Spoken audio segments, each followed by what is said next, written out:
So planned emancipation is a way of beginning to orderly release, and I think 13 is a good time to do it, where you start what I call the freedoms list. And it's things that you say, hey, this is now up to your judgment. It's time for you to make your own decisions about these things. You know what we think, but we want you to think about this. That's like oxygen for teenagers. At 13, you can listen to whatever music that you want to, that you think is good. You can keep your room as clean or dirty as you see fit. You can choose your own friends. You can watch anything that's PG-13 or above without asking. Here's the washer and the dryer, by the way. We're not going to be messing with your clothes at all. If there's any food in there, if you can afford an exterminator, that's great. But since you can't, there'll be a fine for that. These are all things that affect us while still saying, but you're too old for me to be. Yep, there it is. There's the cringe. I know. I'm just having a hard time accepting that I'm supposed to let my older children, adults, okay, young adults, watch whatever they want and listen to whatever they want under my roof. That's correct. Like, it is good for us to get out of our comfort zones every now and then. And when I tell you I stepped so far out of my comfort zone for this conversation, I'm not lying. I think I'm still recovering from the conversation. In fact, hey, everybody, and welcome to the Paula Ferris Show. I'm your host, Paula.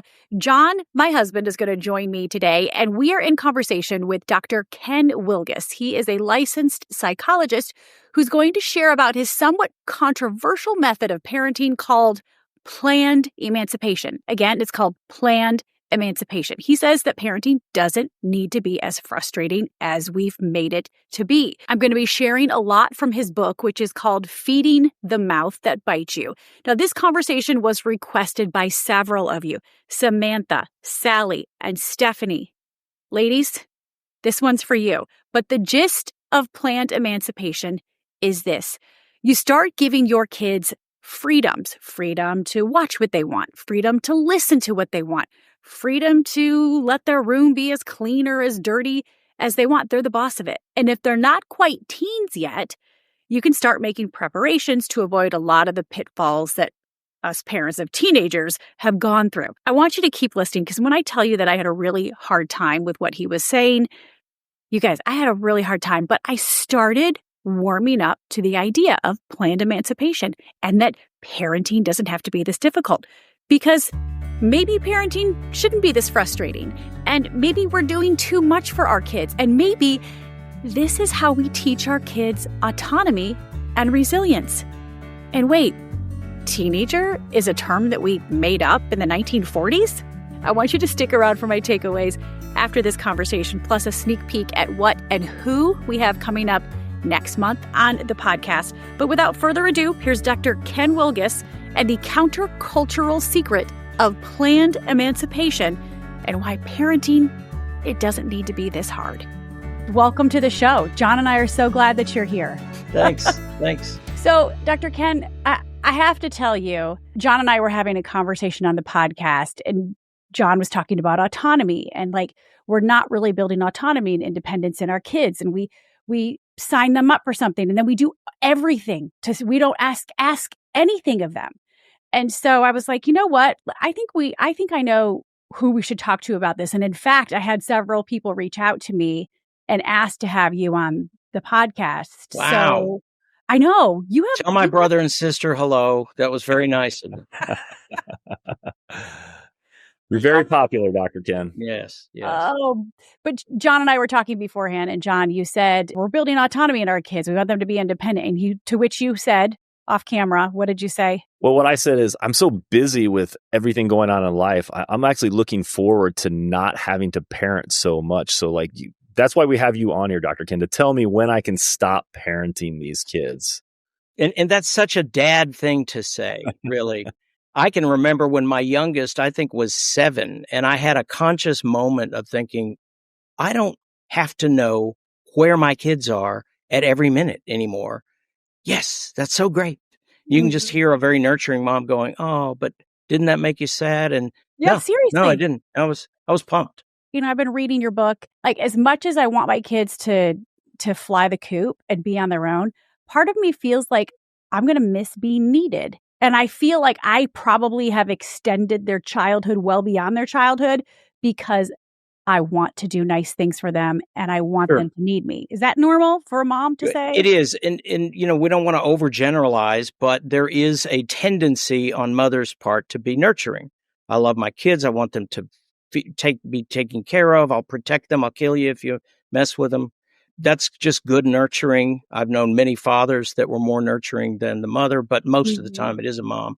Yeah. Fathering is a little harder to say. I call it warrior training. It's just that gut sense from early that, honey, if we keep letting him do that, then he'll never. And it's always this prepare for thing. Right. And right. that, again, there's variation in that, but that just tends to be kind of the overlap. So yeah, that's a good example of where dads are like, great, can't wait to get rid of this job.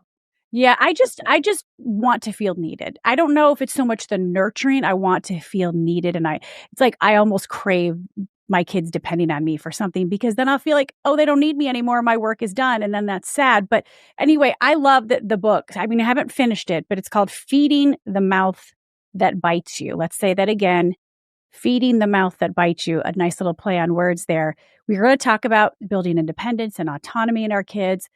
But what you're kind of rocking my world with this book, Dr. Ken, because you really are. I mean, we don't, we talk about the days of, the farming and when kids lived on the farm and they had to help out at home. Like my issue with a lot of, I think where we are is there's a conflict between our society and what our kids need to be. But let's set the stage. The problem, you say, is that we live in a culture that has no universally accepted means of transitioning children into adulthood. This is from page 14 of the book, if you've read it. You say we have artificially extended childhood well past puberty, and we live in a culture that's lost its understanding of childhood and adult. Do you think that's why we feel so much tension as parents, why it's so hard to parent teenagers? Like, should it be this difficult?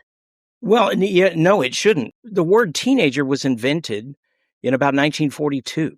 Like, wow. We never parented like this. No one hung on to controlling young adults. Teenagers are young adults. They didn't hold on like that until after the Industrial Revolution. And I remember hearing this in adolescent class when they said, teenagers like we have them was invented about 100 years ago. I'm like, what? And I think it's really important for parents to know that. So why do you think that was created, that term teenager? After the Industrial Revolution, our 13, 14, 15-year-olds are not ready to go out, get a hut at the end of the village and start their own life. Although if you know them, they kind of think they are ready. So there's this needed extended period of training, which is fine. But it wasn't probably until after World War II that we took what is probably an extended early adulthood where they need to be trained from about 13 to 18. And we snapped that onto the end of childhood and tend to think they're just old, grumpy children. And so I think that mindset has become the norm. And most parents like you of teenagers, you're probably used to that idea of, well, they're going to be sneaky. They don't want to even tell you good morning. That's very new. If you talk to anyone in the Americas 150 years ago and ask them about their teenager, they would not know what you're talking about. No way. So teenager is a made up word and we've only been using it since 1940. Oh, and here's a new one right after that. About 1959, we invented this new definition of parenting. And man, I am so concerned about how parents are so burdened with got to do this whole thing, do it great. If my kid is great, it's all up to me. And in adolescence, particularly, you're mostly baked. This cake is already done. And you've got chefs running out into the wedding to fix up the icing, when it's all done. Just let it be. Yeah, so many parents, they find their identity in the successes of their kids. So they're putting so much time and resources and energy. And if their kids are successes, then they feel like they're being successful as parents. And it's not necessarily about the kid. It's more about the parents, unfortunately. And I have to confess, I feel a little responsible for that. So when I grew up in the 50s and 60s, I think parenting goal was basically citizenship, like how to be a good American, and you sure don't want to be like those Russians or whatever we did. But over the years, psychologists like me and others started I thought helping particularly with, you really don't just discipline your children. You need to know them. There's a difference between defiance and impulsivity. Just learn your kids and be more cautious with that, which I think was good. Well, now we've reached this point of such total investment in our child's uniqueness and individualness and no thought of how they connect with the rest of the culture. I don't remember my parents or even my parents' parents caring this much about how That's we exactly were doing. right. That's right. Is Which that- is well, I in the book I mentioned my sweet mom who had a degree in education, and I mentioned I called her when my oldest was 5, and he was bored, and I was like, Mhm. "Mom, I don't remember, what did you do when I was bored?" And she thought for a minute. And she said, "Kenneth, I don't think we cared if you were bored." And I remembered, that's right. That's why a stick was a whole afternoon or Yeah. whatever. It wasn't this whole investment in. It wasn't this myth that there's a certain insider knowledge of parenting, quote unquote, that if you knew it, your kid is pretty guaranteed to be great. There wasn't that, and there still isn't that. We don't Yeah. have that. My book isn't that. There is not. You're probably a better parent than you think you are. Well, and you say there's a difference between parenting a kid and raising a kid. That's right. It's That's a huge exactly right. distinction, right? Like we want to be raising them or not parenting them. Well, and a big difference is that you think more about your child, not about how you've been as a parent. You don't want to be a jerk as a parent or abusive, but there's such a focus now of, wow, I got really frustrated with my 4-year-old because she couldn't pick her sparkle shoes before we went to, daycare. And I'm like, yeah, me too. We all got frustrated. Said stuff shouldn't have said and didn't do stuff I should have done. But my kids are great. And I don't write the book because I'm a great dad, but it would be weird if my kids were both all in jail. But it is like this over focus on me. How am I doing? Am I, rather than focusing on your kids, and especially, as you can guess, this last stage, raising your children means you have an endpoint, like raising livestock. You fatten them up and sell them off. Yeah. Yeah. Wow.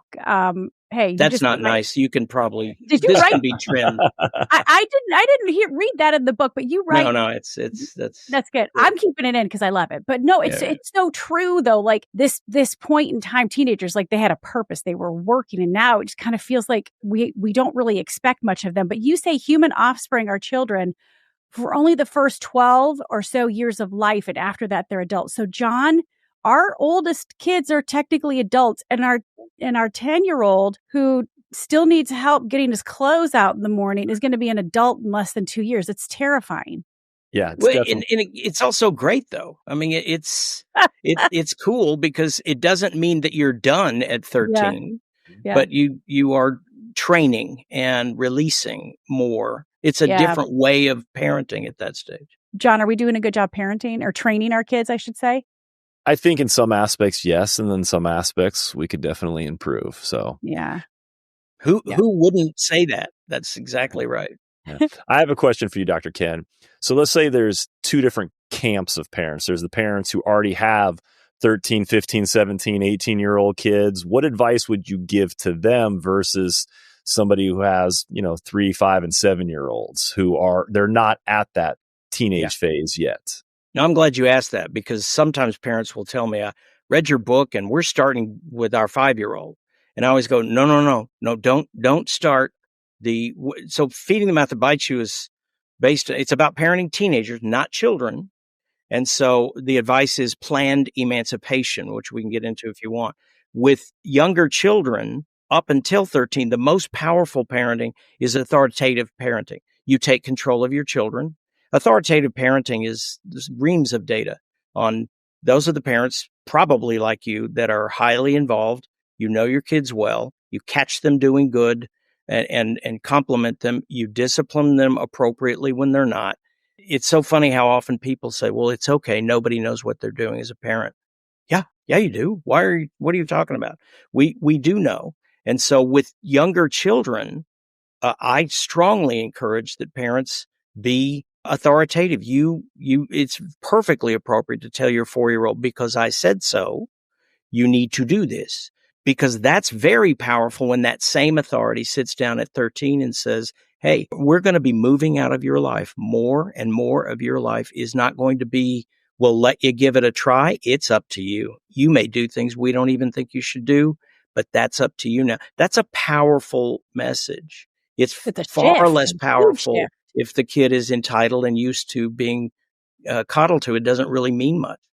Mm-hmm. So, okay, you just talked about planned emancipation, and it sounds so harsh and scary, but I want you to tell us, what is it? And you just kind of touched on it. What age should we start the planned emancipation? I think 13 is the ideal. If you have kids that are older and you haven't done this, it's perfectly fine. I'm in favor of a little speech to your 17-year-old going, hey, there's a shrink out there that thinks that when we try to help you, it looks to you like we think you're a child. We're sorry about that. We don't want to do that anymore. And then you just start. I've had parents of adult children that gave that basic message. I have very specific steps that I think are helpful, but I do want to emphasize it's not math. I think it really is different ways that you really make use of the message. You're no longer a child here. You're a young adult, and you start letting go of stuff. I've been to bar mitzvahs of some of my patients, and they're great. So if you ever get a chance, they're and bat mitzvahs. We lived in New York, and our kids were always getting invited, and they're so fun. And the mitzvah thing is so great. Do a good work for I just think that's for your society. But I have also known many of my patients that came home from their bar mitzvah to the same patronizing, over-parenting thing that they left. So even when the Jewish culture says you're no longer a son of your parents, you're a son of the covenant, they still weren't treated any different. So planned emancipation is a way of beginning to orderly release, and I think 13 is a good time to do it, where you start what I call a freedoms list, and it's things that you say, hey, this is now up to your judgment, how you do, not privilege. It's very important difference. Privilege says you did so well with that, I'm going to let you go to the other side of the grocery store and get your own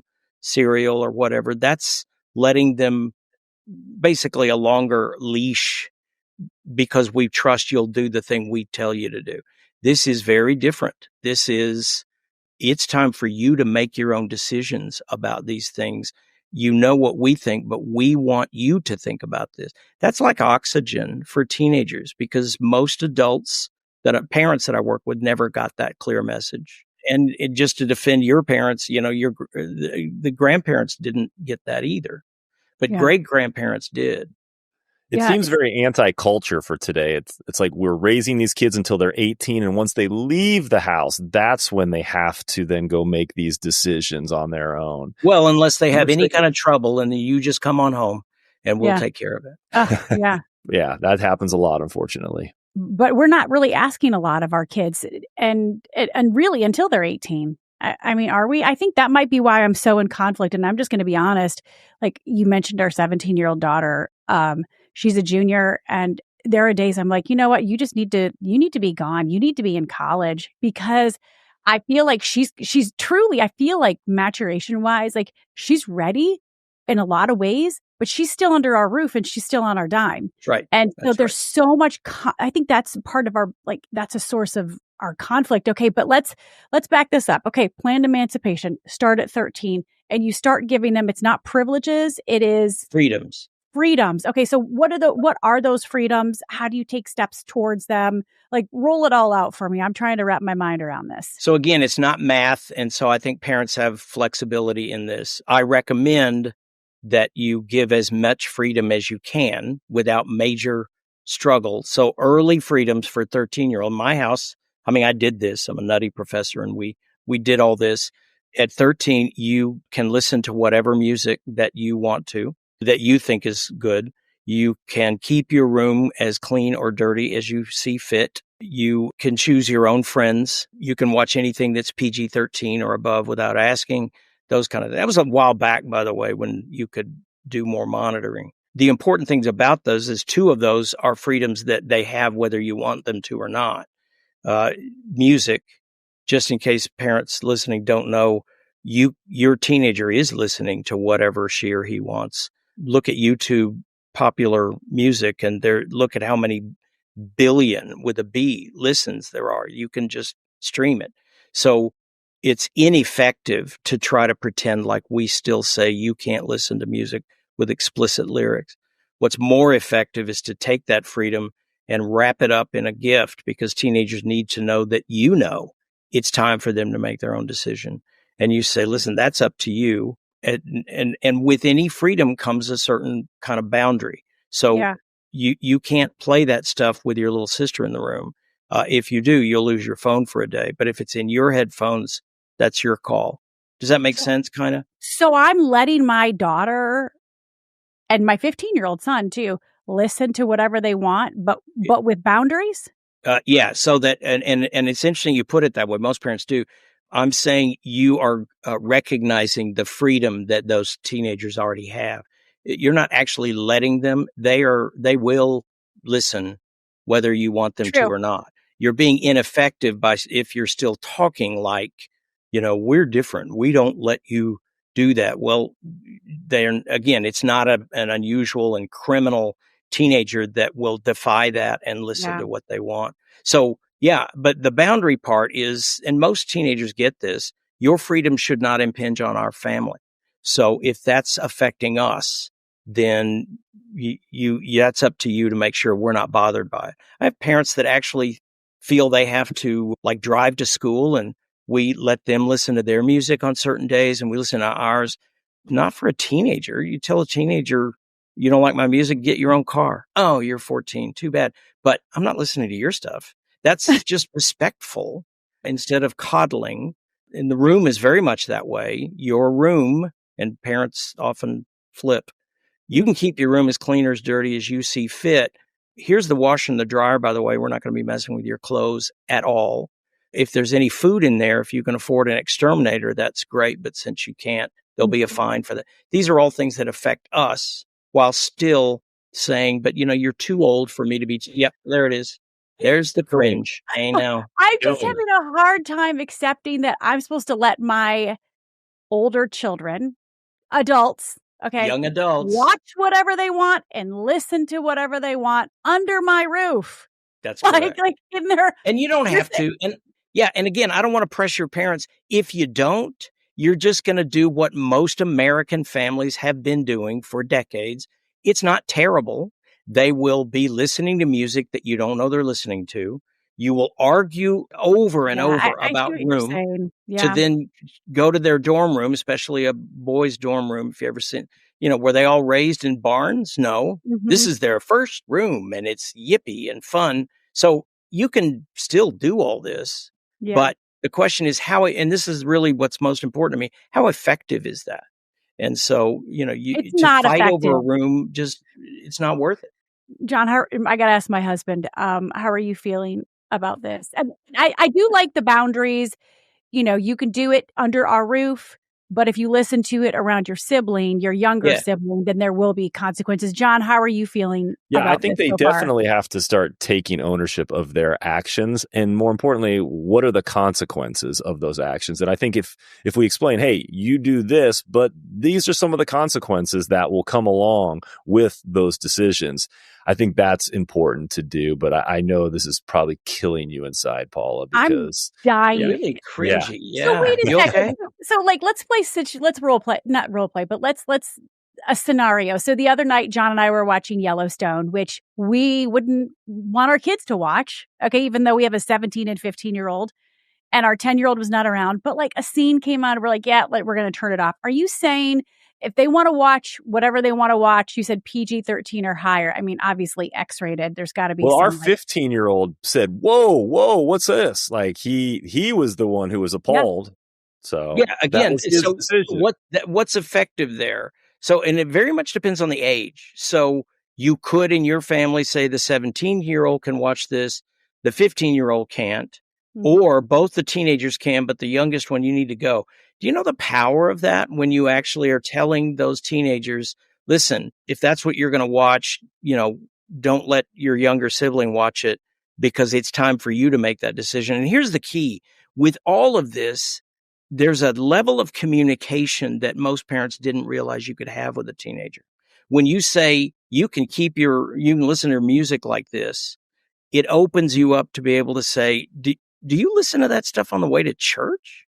So do you think God, I mean, I'm just curious, dude, that's an actual conversation you can have. My sweet son, who is, everyone knows, he's ADD. He was pretty messy. Twice he asked me, Dad, can you come help me clean my room? Now, in his defense, it didn't last long. He got too self-conscious, but it was just, there's a way of really communicating adult to adult if you take that control battle out of it. And that's much more effective, especially over things you don't have control over. Mm-hmm. Yeah. Paul, are you okay? Do you need a Xanax or something? You see? I'm truly dying. I'm trying to imagine John and I sitting down and watching like one of our shows with our kids. And I'm like, I mean, even the other day, I'm like, Caroline, if you're going to watch this movie, I'm like, close your eyes during the sex scene. I mean, yeah, which I'm sure she did. Oh, yes, of course. Now, but again, you can think about your 17-year-old. Like, how long will it be? Number one, she is watching that show when you're not around. It's just a matter of giving that message so you can really communicate about it. With the room, the other thing is the consequences aren't even what you tell them. You just let it happen. When the first time your kid comes out of his room going, quick, I've got to have this ironed. I'm supposed to wear this to school. And you stand there and go, that's a drag. What are you going to, and you don't rescue them. You don't help them. It's worth 5 speeches about cleanliness is next to godliness or whatever. Yeah, or whatever it is. So the goal of planned emancipation, like the end game is not only to relieve parents and the teenagers, again, a made up word in the 1940s, right, relieve them of this frustration and stress because it shouldn't be this difficult to raise children. But it didn't used to be. Yeah. What is the end game here? Like, what is the overall goal? For almost any American listening to this or watching this, the end game is the end of high school. When you're teen, and not 18, by the way, when you finish high school, because most states still have certain expectations, regulations. It's very hard for even an 18-year-old to just drop out of high school. So there's still a certain communal expectation about your family but the day after they graduate high school, to me, that's when you are no longer pressing or requiring your parenting. But again, you do it in order. So my kids had a curfew until they graduated high school, and then they did not. And even if they're coming home and living with you, what if they're living with you again? Are there any rule? Absolutely not. Yeah, again. Whoa. I know. Dude. Now I need the Xanax. But this now I feel defensive for your kids. I'm like, I know. Do you think your 18, 19-year-old daughter, when she's now, after the summer after high school, and of course she'll have a job because you're not going to be giving her any money, but do you think she doesn't know enough to be able to come home at a reasonable hour with at least a couple of exceptions? Yeah. There's always that time they screw it up, but how else do they learn stuff? No, I get that. So, yeah, I'm just trying to wrap my mind around this. I believe, okay, so the end game for me is like the whole point is to relieve. I mean, essentially kids are going to do this. Teenagers are going to do this anyway. So just stop frustrating yourself and trying to control the situation. They need to, but they also need to be responsible. That's the thing where that's held responsible. Right. I feel like that's the missing link in all of this is we don't expect much of these kids anymore. That's very true. Because we sweep in and we'll clean up the mess, or we'll pay the fine, or whatever the issue is, we will resolve it. Because whatever's going on about them is really about me as a parent. If they know the implications or the consequences, it probably will affect their decision making on the front end. Absolutely. And that really is hard because they really need to know you will not sweep in.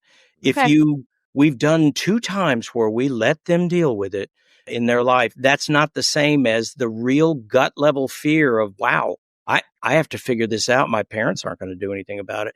That's very helpful. And again, we end up treating these young adults in just surprisingly patronizing ways. It's one of the things that really bothers me about research about neuroscience, for example, which is very exciting for all of us in the psych field. But every new discovery starts with, wow, teenagers are less capable than we thought. The implication is, I guess their frontal lobe isn't really finished until, and all that. And the research doesn't say that. The last time that happened, it took, I think, 6 to 18 months. There was a Penn State meta study that said, wait, It's not actually true that teenagers are out there killing people in cars and whatever. They have newer experiences, but everything we find, hormones, trauma, brain development, in the teenage world, it always starts with, well, then they need to be coddled longer and treated with less respect.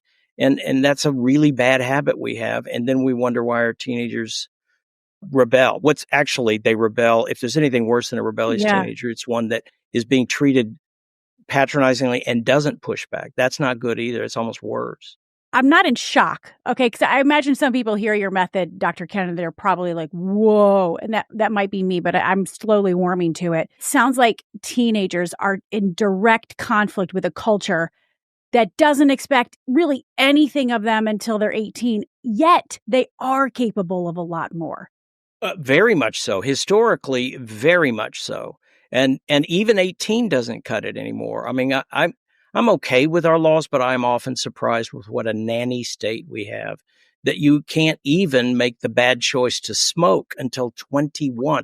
Smoking's bad. They shouldn't. But is that really something that needs to be controlled that late? It is, and that's fine. But yeah, no, we're backing up in what we expect from our young adults and more adults of any age. And it's concerning because as a culture, to work together as a community, we really need to teach our children even younger on how to have self-control, how to have self-management so you can be a good neighbor to those around you. Mm-hmm. What are some of those things that we should be doing prior to this emancipation to kind of prepare for this? And not just what we should be doing to prepare the kids, but what should we be doing to prepare ourselves as parents for this? Yeah. So I want to stick with that because, again, I want to emphasize, I don't recommend you start planned emancipation or anything like that until 13. That is not the same as stuff you do with younger children. So with younger children, I'm talking by 4. I'm actually a big fan of the Canadian psychologist Jordan Peterson, who has a lot of mixed stuff. But in his book, 12 Rules for Life, he has chapter 5 is my favorite. And chapter 5 is titled, Do Not Let Your Children Do Anything That Makes You Dislike Them. And he goes on to outline how if your children are not being taught to have basic self-control, impulse control, don't hit, don't steal, whatever, then when you go out, other people, if you don't like your kid, other people are not going to like your kid. And they can end up easily by 7 or 8 as children who don't really have close friendships, and they are used to adults that are looking at them with patience, but they don't really want them around in the restaurant that I'm sitting with and whatever. Exerting the proper control to teach your children appropriate self-control with the message of how do you think everyone else here feels? You're being this loud. What do you think so that children think about themselves and others is actually the first step toward autonomy for giving independence. They have to learn how to interact with other people at an early age. Does that surprise you from Mr. Planned Emancipation guy? It kind of, no, but I think that's something John can testify. I am big on EQ, like read a room, look around. That's right. Look at other people's needs. And I feel like that's something that I'm really, really emphasizing in all of the kids, but especially in the boys. And they're getting so much better of just like recognizing another person's needs, not just their own. But you are old school now, because the newer thing is you need to tell when your kid is acting up, you need to find the right emotion word, teach them that emotion word. And if they know that, their brain will somehow wire together amazingly well and they will be kind persons. There's no research evidence to back that up. It's a nice idea, but we're not even close to research that says, that's going to work. It really worries me. So an EQ, as long as you're also kind to your children. One of your kid, knocked over their drink because they were just being oppositional. The other kid was wiggling around like he always does and knocked it over. Those are not the same thing. Yeah. So you know your kid, you intervene appropriately. But I really want to applaud that. EQ, theory of mind, like how do you think other people are seeing you, is an important skill. Right. Self-awareness. That's Totally. right. That's one thing I love about the Enneagram is I feel like it's made me aware of how I can come across, not just my personality types and my strengths, but also like how do other people perceive me? I realize That's like right. I can be a whole lot. So let's I talk about tell you these that all free. the time, Paula. So I'm Yes. kind of your Enneagram. He was saying that when you weren't even on. He was just going on and on. Oh, John, you and I are such a good match. So let's talk about these freedoms under our roof. So you can listen to whatever music you want at the age of 13, as long as your siblings aren't around. You can Use watch your own any movies. judgment. So use your own judgment. But what about when it comes to, okay, so you talked about music and shows that they're watching and keeping the room clean. But like, what about phones? Phones, Yes. sex, all of like, how are you having those conversations through the emancipation lens? So cell phone is the bane of my existence. It's the most common All of ours. question. Yeah. Yeah. Yeah. And it is difficult because while I am pushing very hard for your teenager to believe that I am on a track of my parents getting out of my life one step at a time, one big exception is the phone, because the phone is bad. It is not good for them. You're the first generation to raise your children through these. And you often will find yourself having been more permissive than you now think you should have been. Very common. And so I would only emphasize that if you have a household that is advertising that you're an adult and you will grow up in this house, it might be easier then for you to say, and here's an exception. I know you want that phone in your room and you think it's ridiculous. We're the only parents that don't let you do this, but you cannot keep that phone in your room overnight. Things like that. And you have to be prepared for that. If we do discover, and you will discover, that they had the phone in the room, because they're always looking. It's funny how teenagers never remember. Did you say in my room? Yeah. Yeah. We've said it for 6 years. So that's your deal. Memory But loss, but yeah. if we find it in your room after bed, after you're, not supposed to, there will be a consequence for it. Not huge, but something, so that they know. And when they tell you that's ridiculous and you guys are just how much they disagree, you really want to listen and let them know, I know that. I don't think you're the only one that thinks that. Funny thing is, we think you're ridiculous and wrong. So, and it's always helpful to be able to say, but remember, what we say no to now, it's never no, it's not yet. This That's will really be up good. to you. And Yep. and we're not going to permanently be controlling this stuff. I don't think you can say that enough to teenagers, because they really don't believe you, that you Yeah. want to let them go. Okay. No. Should we? Not Yeah, yet. I not like yet. that. Not yet. Not yet. What about checking them on Life 360 or checking their phone? Should you be? Some people like don't spy on your kid. Like, Right. how do you feel about checking your kid's phone and tracking them on Life 360? So my whole thing is, again, what's effective? And so tracking them is there's a lot of information that you get that I call white knuckle information. It's stuff that I don't quite know what to do about it. So my iPad now is lighting up with my teenagers' texts, or I've got Bark that says, if your kid uses a curse word, it'll light up on your device. My question is, okay, well, what are you going to do with that? So your 17-year-old said, yeah, I'm going to so-and-so's house. And instead, she actually stopped at this other house. We don't know who that is, for like 20 minutes, and then went to her friend's house. Are we going to do something or say something? So it has more to do with what do you do with these things. And I suggest in general, the monitoring thing, that the Life 360, I don't think that's a huge deal. But after high school, I would really reconsider. With monitoring things like texts, I really don't recommend it. And parents get frustrated by that, because unless you have real reason to believe your kid is involved in something illegal, like drugs or something, then what you're going to find on those texts are things you can't do much about. And my favorite is, you'll pretend that we didn't actually get it from our monitoring. We just wanted to talk about naughty words, and they're like, they know, and you're just real ineffective. But the effectiveness of saying, we're not monitoring your text, you're too old for that, is very effective.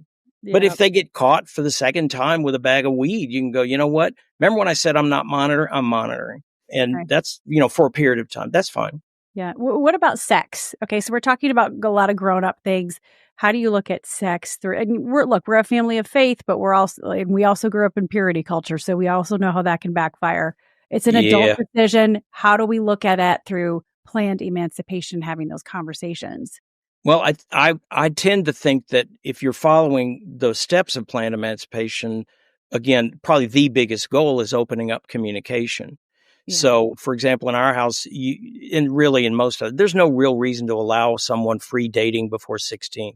That is, someone you can go in a car and go somewhere, but after 16, it's pretty hard to completely control that.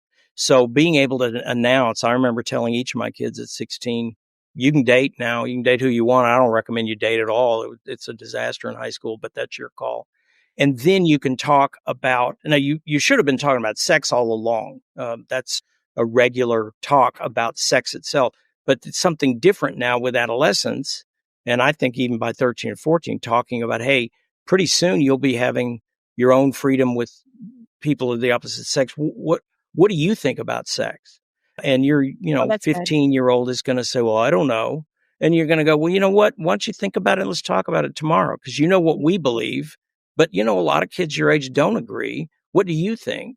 And you really do want to talk with them with the inclusion of, we get it, that we won't be able to completely control this. Having said that, for parents, like many of the parents I work with, families of faith, Jewish and Christian particularly, they really want to encourage sex in marriage.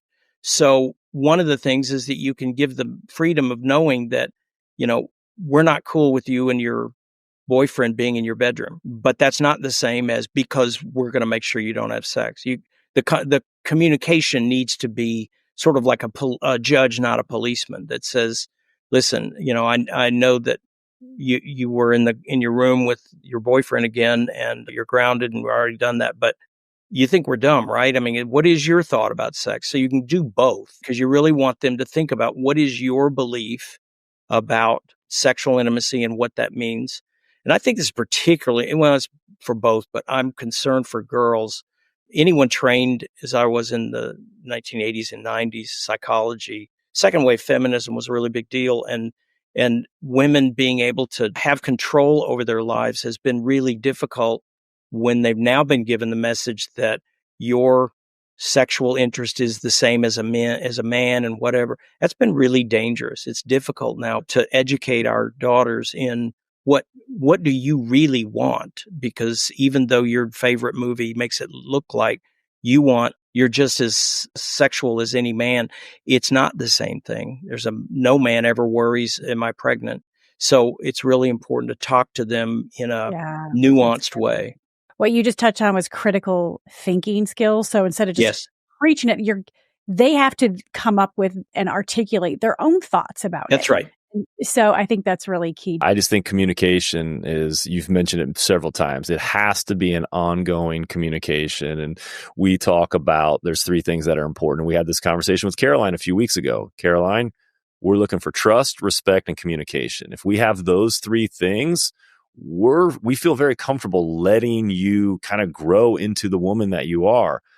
But there needs to be trust both ways. There needs to be respect both ways. And we need to keep the lines of communication open. So that's something that we've been doing in our household. And I think that's a common message. Yeah. But I would encourage you to add, we also know that when we mean by trust is we don't expect that you will make every decision on your own that we don't know about. That's right. You may see it differently. Yeah. I think that's a good one. And I think we also said in that, and when you make mistakes, because we know you'll have them, we will still love you. Yeah, absolutely. I think knowing that we're not going to be, reputative or we're going to stop loving them because of the decisions they make, that will never change. Yeah. What is this in this time for time of life, this transition, this, let's say 12, 13 and up. And I loved the analogy earlier about the bar and bat mitzvah. That's like the celebration of adulthood. You're an adult now. With that lens, what is the greatest disservice that we can do our kids at this stage of life, 12 and up, 12 to 18? Or one of the greatest disservice is probably continually defining everything they go through as if it's about you. Messages that say, I know you're like this because that's the way I was. Or Yeah. I'll have a kid in my office who was kicked out of school for something, and a parent is saying, well, we feel like this is as much our fault as his because we didn't do. I always like that because I'll turn to the kid and go, do you agree with your parents? Is this their fault? They always say, no, it's my fault. I'll go, yeah, I agree with your kid. I think it's her fault. So making it all about yourself is, I know that's kind of vague, but, and never giving a message that you will grow up in this house. You don't have to get away. You'll fully grow up when still be here is, when you talk about communication with teenagers, it's not everything, but the primary communication problem is a control battle. If you don't answer the hidden question, are you telling me this because it's advice or is this a have to? If you don't answer that up front, teenagers will actually push back even in ways they don't believe just to prove to you, you can't make me think this way. Battle of the wills. That's right. If you say it's black, I'm going to say it's white. They do. Dr. Ken, John and I would like some advice on like how much should we be helping our kids getting a job? Like, and because we talked again about like, the autonomy, we're like, get a job. And then we fill out all the paperwork or college applications, like, should we be doing any of that? So like jobs, college and filling out applications for college and that whole process, like how much of that should we be doing for our kids? Or should we just be saying this is your responsibility? Well, you want to be aiming for doing none. Like it is a good goal to think about.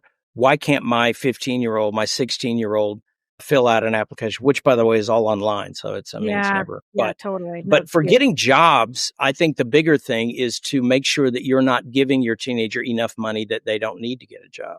Like make sure that we do provide some, but now this is summer or now this is, you've dropped your sport. So we think you have time to get a job. So your money now gets cut. That's the first point. And then secondly, if your kid is making efforts to get a job, I have no problem with you asking your friend whose dad owns a warehouse or, something. I don't think it's hard to get a job. This coddling of young adults really makes it even harder for them to get jobs. And then with college apps, it's funny you should ask that. That's a weird glitch in this whole thing where parents who pulled back and their kid is great in school, does all this. And college apps are really a dumpster fire. There's all these different, we still don't have a unified application. And so these things can kind of get weirdly behind. And parents are like, look, this weekend, I'm going to sit down with you and we're going to go through. So I think the better way to do that is that once you've pulled back in everything, you're also much freer to talk about how scared you are. Like, dude, I know it's your deal and we've already talked about this, but it's been 3 weeks and I just have to apologize. I'm worried. There's a whole section in the book about advice giving, and you can be very powerful in your advice giving without ever having to pull look, you're not going out this weekend until you do at least 2 applications. It's not math. It's not terrible if you do that, but you really want to try to avoid that. And the way to avoid that is to talk a lot about it, but you talk about your fear, what you're concerned about. I just don't think this is going anywhere and I'm worried. I used for so many things with my kids. I started so much advice with, hey, I'm a shrink, so I probably worry more than I should. And then I would say the thing and then finish with, you probably think that's dumb. That's more effective. And college apps, same way, because it is weird. Kids are oddly slow on that. Yeah. My daughter was filling out and there's she's like, I was like, just fill it out. Let me know when you're done. She's like, I actually need you. And she's pretty independent. She's like, there's a lot of questions that I actually need information from you to fill Well, out. and see, that's the goal, though. It's not that she shouldn't be asking us, is that we want a young adult to be able to ask for what she needs to know and not pretend that I've got all the knowledge. Yeah. Yeah. Okay, John, what else do we have anything else before it's been a great conversation. You've given us a lot to think about. Some of it I think we're aligned with, and some of it, as Paula mentioned, it's a little horrifying to think about, but thank you for bringing this topic. I think we lost Paula with the room thing. I don't think she ever recovered. I recovered.